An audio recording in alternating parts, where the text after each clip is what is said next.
কক্সবাজার শহরের কলাতলীর marine eco রিসোর্টের মালিক কাজী জাফর সাদেক রাজু ও সদর উপজেলাধীন পিএমকালী ইউনিয়নের ধাউনকালীর হুমায়ুন কবির দীর্ঘদিন ধরে বিদেশি আগ্নেয়াস্ত্র পাচারের সাথে জড়িত রয়েছে।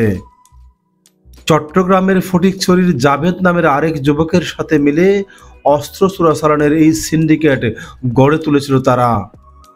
এই রাজু ও হুমায়ুন একটি বিদেশি পিস্তল ও একটি মডিফাই করা 303 রাইফেল সহ ধরা পড়েছে র্যাবের হাতে।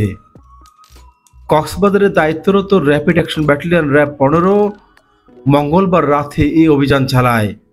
হুমায়ুন কবিরকে পিএমখালীর ধাউনকালীর বাড়ি থেকে ও কাজী জাফর সাদেক রাজুকে শহরের কলাতলীর মেরিন ইকো রিসোর্ট থেকে গ্রেপ্তার করা হয়।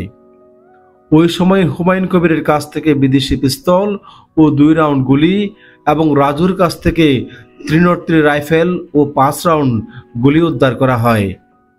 ধৃত কাজী জাফর সাদেক ওরফে রাজু কক্সবাজার শহরের মধ্যম পাহাড়ছড়ার আব্দুস সবুর চৌধুরীর ছেলে ও হুমায়ুন কবির পিএমখালীর ধাউনকালীর কবির আহমদের ছেলে।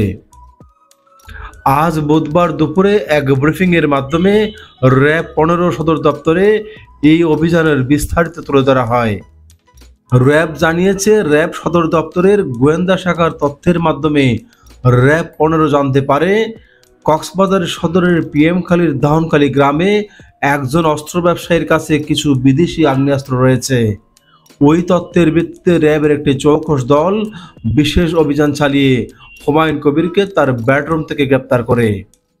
ওই সময় তার বিছানার তোষকের নিচ থেকে 2 রাউন্ড গুলি লোড করা অবস্থায় একটি বিদেশি পিস্তল উদ্ধার করা হয়। ধৃত হুমায়ুন র্যাবকে জানায়, এই অস্ত্রগুলো সে কলাতলীর রাজু নামের এক ব্যক্তির কাছ থেকে সংগ্রহ করে থাকে। তার দেয়া তথ্যের ভিত্তিতে কাজী জাফর সাদেক রাজুর মালিকানাধীন কলাতলী মেরিন ড্রাইভের পাশে অবস্থিত মেরিন ইকো রিসোর্টে অভিযান চালানো হয়। ওই সময় রাজুর বিশ্রাম কক্ষ থেকে একটি মডিফাইড 303 রাইফেল ও 5 রাউন্ড অ্যামুনেশন সহ রাজুকেও গ্রেপ্তার করা হয়।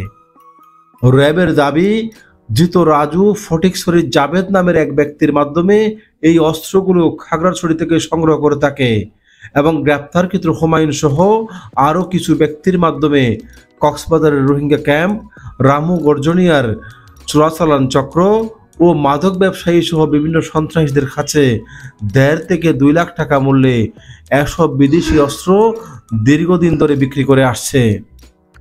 ব্রিফিংয়ে ধৃত রাজু ও হুমায়ুনের বরাত দিয়ে র্যাব জানিয়েছে, 2020 সালে মাদক মামলায় গ্রেপ্তার হয়ে রাজু, হুমায়ুন ও ফটিকছড়ি জাভেদ একই কারাগারে ছিল।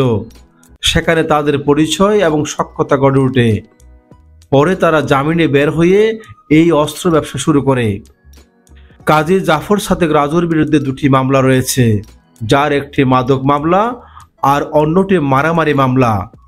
অপরদিকে হুমায়ুন কবিরের বিরুদ্ধে মাদক সহ 3টি মামলার তথ্য পাওয়া গেছে।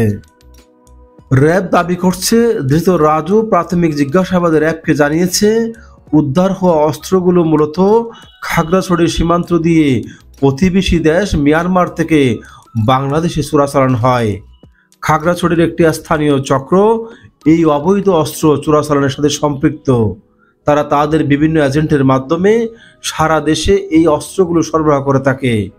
চক্রটির 80-90 হাজার টাকা মূল্যে একটি বিদেশি পিস্তল তাদের এজেন্টের নিকট বিক্রি করে। পরে অস্ত্রগুলো বিভিন্ন হাত বদল হয়ে প্রান্তিক পর্যায়ে সন্ত্রাসীদের নিকট 1.5 থেকে 2 লাখ টাকা মূল্যে বিক্রি করা হয়। Answer Hossain, desk report, DNN।